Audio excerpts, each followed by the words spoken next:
काही माणसं फार सुशिक्षित पद्धतीने सांगतात. एखाद्याला म्हटलं ना, तुझ्या गावाशेजारी कीर्तन आहे त्या आरगड्याच्या वाढदिवसानिमित्त गेला नाही, ती म्हणतो आपल्याला तसलं पटत नाही, दुसरा असतो तर गेलो बी असतो, आपल्याला भजन पटत नाही. तुझी चूकच नाही रे. एखाद्या पुरीला विचारलं, का गं बाई हायली एज्युकेटेड आहेस तू, शिक्षण चांगलं घेतलंस तू, राहणीमान चांगलं आहे तुझं, वागणं बोलणं सगळंच चांगलं आहे तुझं, सगळं चांगलं आहे, पण मला एका प्रश्नाचं उत्तर दे, ज्याने दिलं त्याच्या चरणावर कधी मस्तक दिसलं नाही तुझं, ज्याने आयुष्यात तुला एवढं सगळं दिलं त्या भगवंताच्या चरणावर कधीच मस्तक ठेवताना दिसली नाहीस. ती फार स्टँडर्ड पद्धतीने सांगते, I don't believe in God. Okay, हरकतच नाही बरं का. आजची पिढी तुम्ही देवाला मानत नाही यात काहीच वावगं नाही. देवाला मानायला भाग्य फार लागतं. तुम्ही देवाला मानत नाही काही हरकत नाही, पण ज्या दिवशी देव तुम्हाला मानणार नाही, तुम्ही पडलेले असाल आणि अख्खं गरबा रडत असेल, हे व्यासपीठावर सामर्थ्याने सांगते देवाने मानतंय म्हणून चालतंय. ज्या दिवशी देव मानायचं सोडून देईल त्या दिवशी हे चालणार. अर्जुनाला श्रीकृष्ण सांगतात, कुठल्या बेसिसवर भगवंताचं अस्तित्व नाकारता, कुठल्या अनुषंगाने तुला असं वाटतं की मी तुझ्या सोबत राहणार नाही आणि दिसलो नाही, असलो नाही, हसलो नाही म्हणून काय हरकत आहे. अहम वैश्वानरो भूत्वा प्राणिनाम देहमाश्रित प्राणापान समायुक्त पच्चमंडम चतुर्विधम. अर्जुना, तुझ्या जठरामध्ये अग्नी म्हणून वास करणारा, तुझं अन्न पचवणारा जगदीश्वर विश्वर विठ्ठल राम कृष्ण सगळं मीच आहे रे. आणि कुठलं कशाने तुम्ही देव नाकारता? तुमचे पाय कीर्तनाकडे वळत नाही, तुम्हाला कीर्तन कळत नाही, तुमचं मन कीर्तन स्थिरावत नाही, किंवा तुम्हाला भजन ऐकू वाटत नाही. यात खरंच मायबाप तुमची चूक नाही. माझे माऊली स्पष्ट सांगतात, तुमचं केलेलं पाप तुम्हाला या पवित्र मंडपात बसू देत नाही, हे सगळ्यात मोठं सत्य आहे. मी नाही म्हणत नामासी विनमुख तो नर पापिया हरिवे धावया न पावे कोणी, तुका म्हणे नाड पाप ठाके हिता आड. अरे कीर्तन कळत नाही, पाप आहे. भजन करू वाटत नाही, पाप आहे. अरे मायबाप सांभाळत नाही, पाप आहे. अरे माणूस ओळखता आला नाही, अरे मूर्खा तेच पाप आहे. पाप पाप म्हणजे असं काय असतं, हितच ज्याला कळत नाही याच्यासारखा महापापी दुसरा कुठला.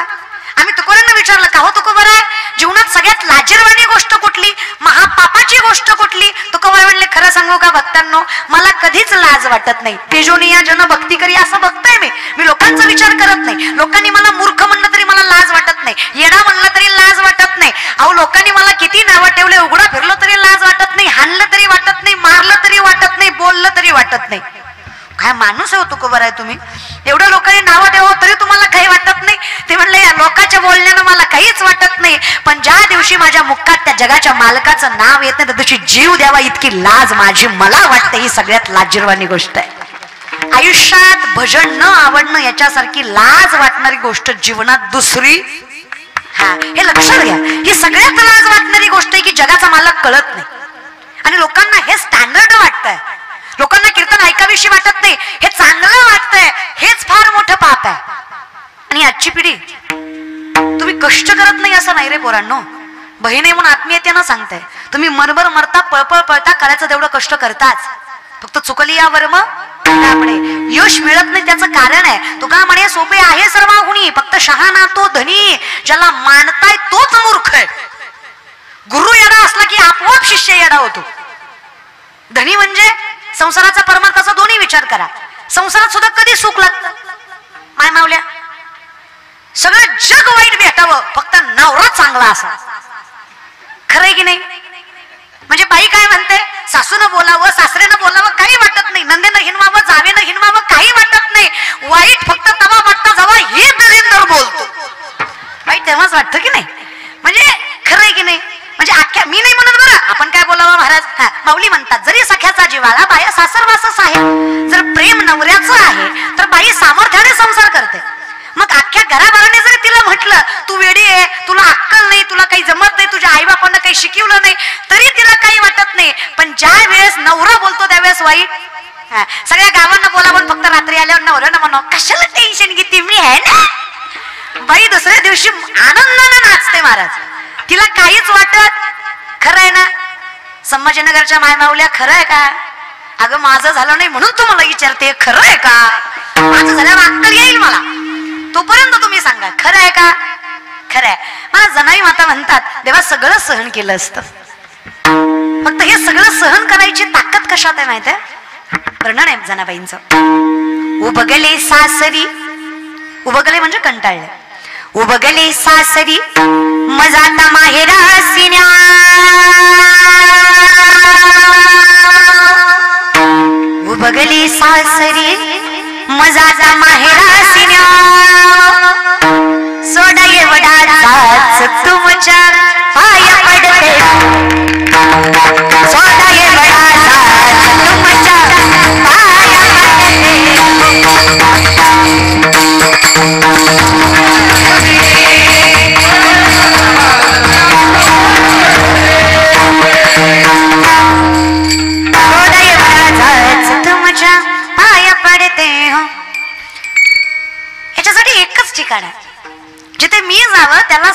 की मला त्रास आहे आणि त्याने सगळं निवारून न्यावं. मागे पुढे उभा राहे आली घात निवाराया, मग नामा म्हणे केशव राजा केला नियम चालवी माझा अकल्प आयुष्य व्हावे तया.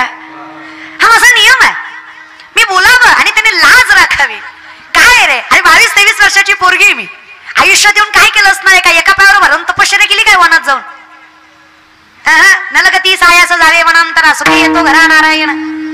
लय उपवास तापवास तब्येतीकडे जाऊ नका माझ्या, मी खाते, लागत नाही माझ्या अंगाला, खाते मी.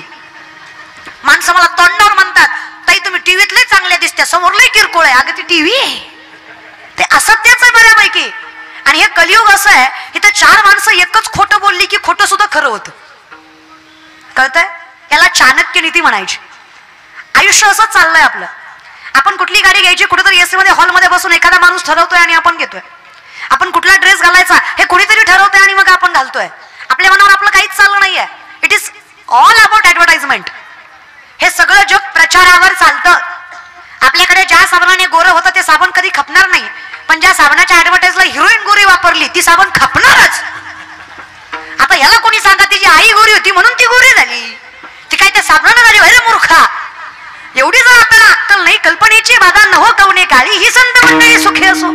कल्पनेत जगणारी ही माणसं यांना जगाचा मालक कळणार तरी कसा आहे? कारण यांच्याकडे देव सुद्धा प्रचारावर आहे. ज्या देवाला गर्दी जास्त आहे त्या देवाकडे माणसं जातात, ज्या देवाचा प्रचार जास्त आहे त्यालाच गर्दी जास्त आहे. म्हणजे आम्हाला सत्य असत्य कळत नाही, सगळा देव आहे हे मान्य नाही आहे. आमच्याकडे प्रामुख्याने आहे. आमच्याकडे महाराज फॉर्च्युनर मध्ये आला तर हुशार आहे, चला त्याला तर मूर्ख आहे. मग फॉर्च्युनर मध्ये हरिपाठ का पाठ नसं आपण, तिथं गर्दी आहे. चला तिला ज्ञानेश्वरी पाठ करणार का असं ना, पण त्याच्याकडे कोणी जात नाही. तर कवर आहे म्हणते आम्ही त्या 4 नाही, आमच्यासाठी सत्य तू सत्य तू सत्य तू विठ्ठला. कल्पनेत जगणारी माणसं नाही आम्ही. आम्ही ती सुखी मंडळी आहोत जिथे आम्हाला आत्मिक सुख, आत्मिक समाधान याची जाण आहे. आमच्यासाठी शाश्वत सुख काय? विठ्ठल कुळीचे दैवत, विठ्ठल वीत गोत चित्त, विठ्ठल माय बाप श्रोता, बहिणबंधू भ्राता, विठ्ठल सर्वस्व तू आहेस रे. माऊलींचं वर्णन आहे, तू गुरुबंधू पिता, तू आमुची इष्ट देवता, तूही सदा आरक्षिता आपदी आमुते. जर राखणार असलं तर आम्ही काळजी करत नाही. आणि काळजी कशाची करावी जे आमचं नाही त्याची? जर आमचं नाही त्याची काळजी आम्ही करत बसलो, जो आमचा आहे तो आमची काळजी करेल कसा? मग जो आमचा आहे त्याची आम्ही काळजी करावी, मग आमचा आमची काळजी करतोच की. कळलं तुम्हाला? मरू द्या तिकडं महाराज बरं का. मग आपला कोण आहे? देवा माझा मी देवाचा, हीच माझी सत्यवाचा, बाकी सगळी कल्पनेची. हे जे चाललंय ना, कळतंय बरं? नाही असं नाही, माझ्यापेक्षा जास्त तुम्हाला कळतंय. फक्त विनंती एवढीच आहे, वळत नाहीये. का वळत नाहीये? कारण हे जे वळवणार आहे ते वळवून घेत नाही. विवेका ते बोलवी संतोषाची चाड लावी, वैसी जे तरी हिंडवी राही दिशा. हे मन आहे. विवेकाला सुद्धा बोलायला विसरायला भाग पडतं, संतोषाला चाड लावतो, बसल्या ठिकाणी फिरवतो, त्याला मन म्हणायचं. आता हे थांबतं ते जागा सुद्धा आहे बरं का. आता कुठे धावे म्हण तुझे चरण देखली, भाग गेला शिण गेला. हे थांबतं कुठे? जाऊ देवाची आकावा, देव देईल विसावा, देवा सांगू सुख दुःख, देव निवारील भूक. तो ऐकतोय घालून या बाहेर राहिलो, तो ऐकतोय, पण माणसं ऐकत नाही ना की तो ऐकतोय. माणसाला हे ऐकायचंच नाही की त्याला ऐकू येतं. देवाला मुंगीच्या पायातल्या पैंजनातल्या घुंगराचा सुद्धा आवाज ऐकू जातो. लक्षात घ्या बरं. आणि कसं आहे ना, विज्ञान जगात जगणारी माणसं सत्य असत्य कळलंच पाहिजे, पण असत्याला सत्य म्हणता इथं जरा चुकताय. विज्ञान बेस आहे की, पण जेव्हा विधान पळून पळून पळून यशाच्या शिखरावर गेलं तेव्हा विज्ञानाला कळालं अध्यात्म तिथं अगोदरच बसलेलं होतं. हे मागून गेलंय. मूळ मूळ लक्षात घ्या. नामदेवरायांची भाषा लक्षात घ्या. भावे तया कुळा. जिथे एवढं अध्यात्म असून सुद्धा विज्ञानाची जोड आहे, तिथे आम्ही सांगतोय त्या परमार्थापर्यंत पोचायचं असेल तर मुळापासून सुरुवात करावी लागेल. आता वारकरी संप्रदायाच्या मुळाचा विचार केला. आदिनाथ गुरु, मच्छिंद्र याचा मुख्य शिष्य, मच्छिंद्राने बोध गोरक्षासी केला, गोरक्ष वळला गहिनी प्रती, गहिनी प्रसादे निवृत्ती दातार, ज्ञानदेवा सार चोजविले, मग ज्ञानदेवे रचिला. मग आम्ही विचारलं हे कसं काय शक्य आहे? हे चालत येतं का? It is science, it is genetic generation. जर आम्ही आयुष्य परंपरेला मागितलं, परंपरा टिकली की कुळात कधीच कुणी अधर्माने वागणार नाही. का वागणार नाही? कारण जर परमार्थ राखतातच असेल तर रक्त कधी चुकीचं ठरेल का महाराज? विचारलं, अहो एवढं सामर्थ्य तुमच्याकडे गाथ्याचं, तुका जरी सहज बोणे वाली त्याच्या घरी वेदांत वाहती पाणी. तुमचं बोलणं सुद्धा वेदांताला पाणी व्हायला लावणार आहे. एवढं सामर्थ्य आलं कसं? तुकोबाराय म्हणतात, माझ्या वडिलांची मिरासी गा देवा, तुझी चरण सेवा साधाव्या. पांडुरंगा मला मिळालंय. ज्ञानोबाराय ज्ञान गुणगम्य ज्ञानदेवा लाधले, निवृत्तीने दिले माझ्या हाती. मग ज्यांना दिलंय आम्ही त्या परंपरेलाच आयुष्य मागितलंय.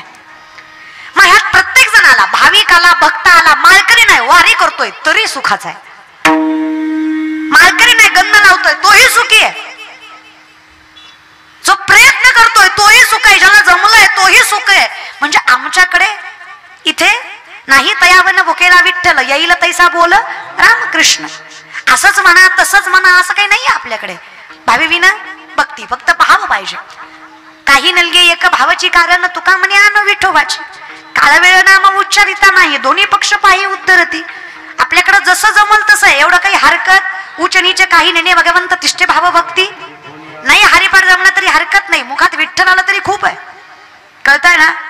आपल्याकडे असं काही नाहीये, आपल्याकडे जमल तसं भजन आहे. गार जमतय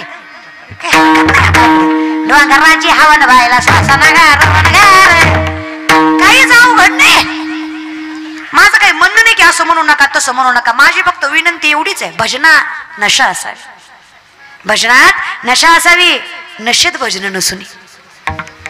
कळतंय ना? आता बाटलीशिवाय जर याची ढुलकी वाजत नाही ह्याला आरती म्हणायचा का? गांजाशिवाय याचा झांजा आपटत नाही ह्याला गोंधळी म्हणायचा? अरे भजन करावं ना, स्थिर असावं माणसाने, स्तब्ध असावं. जुनी भजन होती बघा, भजनच गाथ्यातलं नाही पण गोडच. लेकरांची सेवा केली सत्वाई, कसं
सोन्याचा पिंजरा सोडी, सोन्याचा बाबुले चालते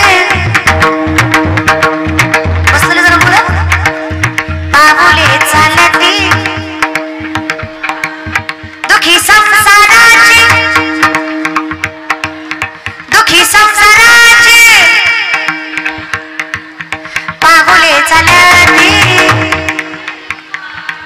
बाबुले चालते. पाठीमागचे तुमचं काय प्रॉब्लेम झालं आहे का? तुम्हाला काय प्रॉब्लेम आहे? लयच अवघड आहे रे तुमचं. कचकच कांद्याला कटाळत नाही पण भजन म्हणू वाटत नाही. हा तिथं भलता नाचतो गेले तुझ्यासाठी गेले मनात. खरं आहे तुझं, तुझ्यासाठीच गेले रे, दुसरं कोणासाठी जाणार? काय कधी विचारच केला नाही का रे आजची पिढी? एवढं दुःख पदरात का पडतं त्याचं? कधी केलाच नाही विचार? धर्म रक्षती रक्षित आहात तुम्ही, धर्माचं रक्षण करावं, धर्म तुमचं रक्षण केल्याशिवाय सोडत नाही. पण अवलाद कुणाची याचा कधी विचारच केला नाही. कल्पनेची कुळ कळलंच नाही, मूळ कळलंच नाही. कुठल्या मातीत जन्माला आलो, कुठल्या धर्मात जन्माला आलो. हा अरे गाव आपलं संभाजीनगर आहे, आपलं वागणं काय असलं पाहिजे. आणि इतके भाग्यवान माणसं आहेत ना तुम्ही. तुम्ही ज्या गावात राहता ना त्या गावाचं नाव सुद्धा राजांच्या नावावरून नाव आहे. इतकी ताकद आहे तुमच्या